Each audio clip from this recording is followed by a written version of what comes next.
तर एक मोठी बातमी आहे, पुढील 4 वर्षात ड्रग्ज मुक्त भारत करणार असं फडणवीसांनी म्हटलेलं आहे। ड्रग्ज मुक्त मुंबई अभियानात फडणवीसांनी निर्धार केलाय। ड्रग्ज तयार होणाऱ्या ठिकाणांवर कारवाई होणार असल्याचंही त्यांनी म्हटलंय। तर ड्रग्ज विरोधात एकत्र काम करावं लागेल असं फडणवीसांनी म्हटलंय।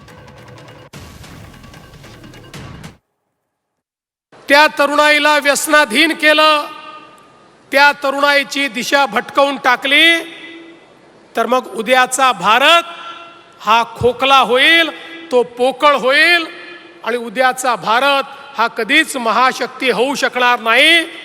असं एक छुप युद्ध, एक सुडो वॉर भारताच्या विरुद्ध सुरू झालेला आहे। आणि या वॉरचं सगळ्यात मोठं वेपन, या वॉरचं सगळ्यात मोठं शस्त्र काय आहे? ते शस्त्र आहे ड्रग्ज, नशा।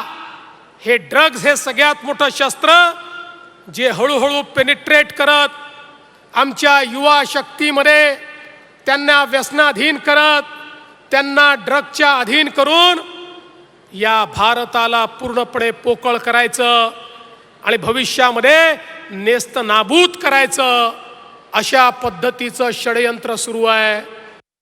एकीकडे तुमचा संकल्प, एकीकडे शासनाचं पोलिसांचं काम, दुसरीकडे सगळ्या प्रकारे बॉटलनेक करून त्या ठिकाणी जिथनं ड्रग्ज येतात, जिथे ते तयार होतात, जिथे सिंथेटिक ड्रग तयार होतात, त्याचे जे काही इन्ग्रेडियंट्स आहेत ते जिथनं येतात, अशा सगळ्या ठिकाणी या संदर्भातली कारवाई।